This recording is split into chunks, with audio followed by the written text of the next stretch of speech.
This is Dr. Dalia Farrag from the College of Business and Economics, Management and Marketing Department. I'm very happy today and delighted actually to speak to you about my experience when it comes to teaching. I really believe in what's so-called experiential learning and giving students hands-on experience on what they are coming to study, regardless of the course. Some colleagues may resist this kind of teaching, believing it's a little bit challenging. I totally agree. However, the amount of satisfaction or the level of satisfaction that is really reached by the end of the course from the students and also for me as an instructor is really worthwhile using this kind of learning or teaching method, because at the end of the day and at the end of the course the students, they realize that they have acquired so much skills, experience, knowledge, and also practical experience in the field that they are studying. And in this case, of course, I'm coming to talk about marketing. So I believe it's worthwhile to try it out. And now I'm going to speak to you about how I do it in one of my favorite courses, which is Integrated Marketing Communications. I would give this experience in IMC, Integrated Marketing Communications, which is abbreviated in IMC. Very, very well known and popular area in marketing. It's a very interesting course because it allows the students to learn how to deliver their brand meanings and brand identities for different brands, how different brands are capable of delivering their brand identity, brand image, and communication messages to their target audience. They learn this inside the course in terms of theory and, of course, the most interesting part in terms of practice. I would call it the agency experience because students, as you can see, they are what I call the agency. There are three main players here for the success of this way of teaching or for the agency experience. The three main players are, of course, the industry, the instructor, and the students. Let me quickly give you an overview about the role of each. The students, they come in, they are divided from day one into groups. This group is the agency. They are living the whole life of a real agency throughout the term. They are role-playing the agency. Even in the way that they divide themselves inside their agency, they are into departments, which are very much similar to the departments in a real advertising agency in the market. We have the research department, strategy department, IMC planning department, design technology or creative department, and budgeting and control department. Also, I enable students to move around in the different departments throughout the term to get the experience of each one. And at the end of the day, they support and help each other. However, it's nice to have the departments so that they can feel that they are really living the agency experience. On the other hand, we have the industry. I usually invite some players from the Qatari market in terms of course, I bring in some of the leading advertising agencies. I've been dealing with Saatchi, Lee Burnett, Fortune 407, OMD, to name a few, of course, from the market. They are leading, of course, advertising and media agencies in Qatar.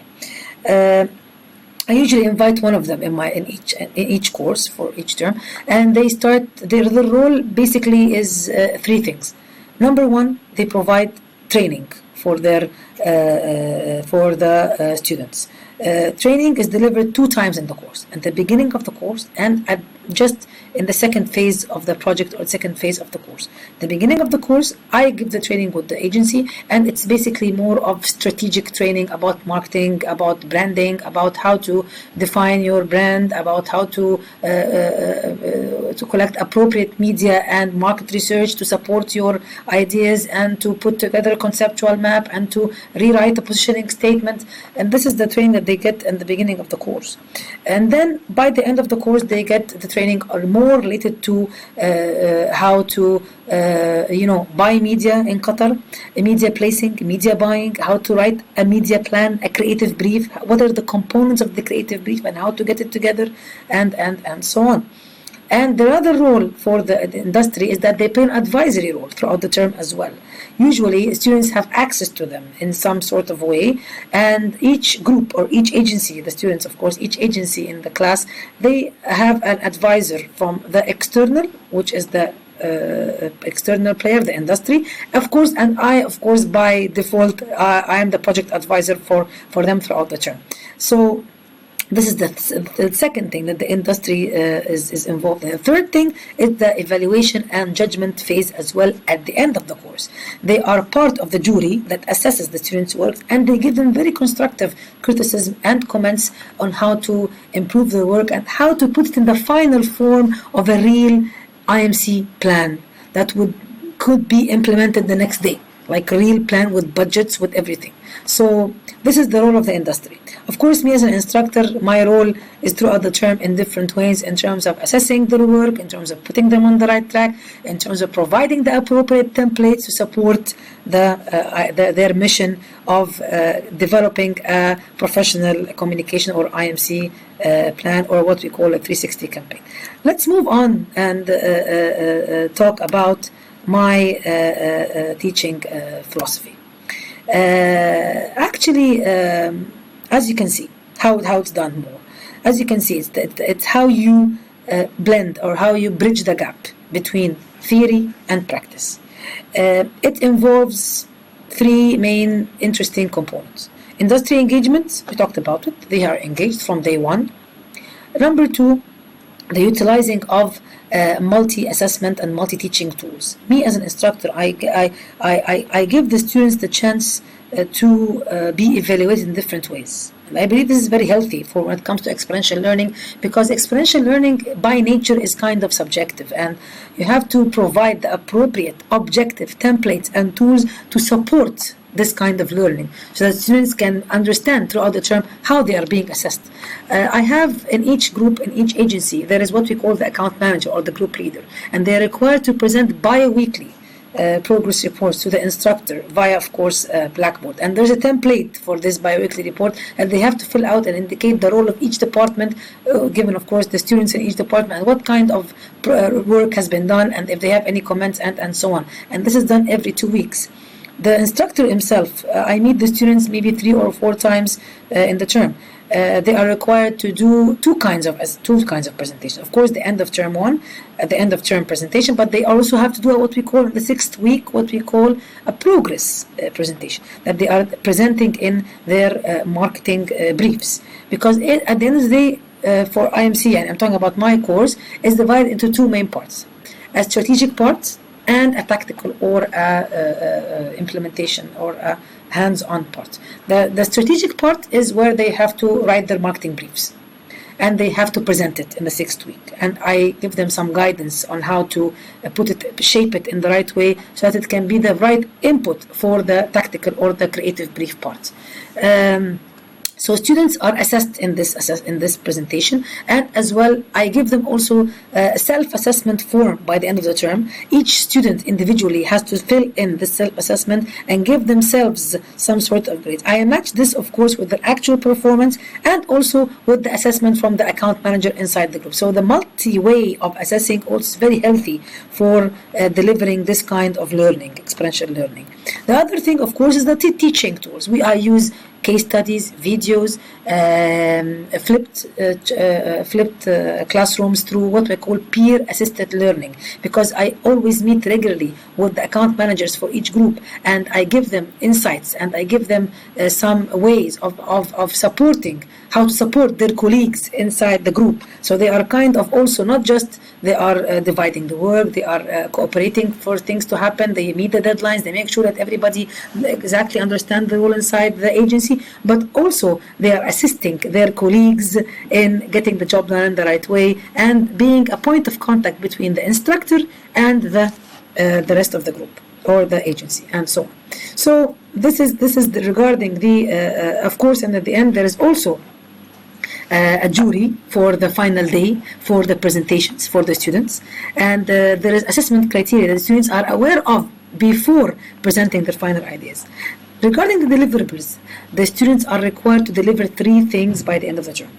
Number 1, the written document, which is basically the blend between the IMC, the marketing brief, and the creative brief, which is the IMC plan. And number 2, they have to deliver a presentation that presents all their ideas and the plan week by week, their IMC plan in terms of the exact timings, ideas. They're also required to produce some creative samples for the tools that they're going to be using, and so on. And number 3, they have to shoot a 3-minute video to summarize their campaign to the audience. And of course, they are presenting this in front of the jury, and this is where the industry comes in. And I also invite marketing faculty from the College of Business and Economics to also attend the presentations and to assess the students' work. As you can see, all this is done in a very fun and at the same time challenging environment. Fun is a very important element for the success of experiential learning. If the students are not enjoying it throughout the term, they will not be able to get or produce the quality of work that you as an instructor are expecting from them. They have to challenge themselves. They have to feel that they're doing something from scratch, and this is where the fun comes. They feel that it's like their baby. They are bringing it up. They are growing it every day. The nice thing, what they take inside the course, inside the classroom, immediately they are going and they are implementing it in real life situation with a brand. Also, their choice of brand from day one. I asked them to choose brands from the Qatari market or from wherever you're teaching the course that are underdog brands, underperforming brands. I don't let them select leading brands, number one brands in the market. No, I tell them go for number 3, number 4, number 5 in the market in terms of this industry. The 3 require some work. The 3 require some sort of rejuvenating or clarifying or even repositioning their brand in the market, so that the job can be more challenging and more fun for them. So the fun element is very important. The workshops that they take also involves a lot of fun, things that they do with their hand. I always tell my students that whatever you create with your own hand and you do it from scratch, you will never forget. Don't try to memorize. This kind of teaching philosophy or this kind of learning, experiential learning, enables students to do what we call learning by doing, and they will never forget this kind of learning. Of the amount of theory that they take in the course is good, but at the same time they will forget it if they don't actually go and try to apply it at the end of the day. And this is what I call student empowerment, giving them the tools, the right tools, and empowering them to analyze, to create, to perform at the end of the day, and do something that they will take with and never forget after they graduate. That's all. Thank you very much for listening, and I hope you enjoyed my experience with experiential learning. Thank you very much.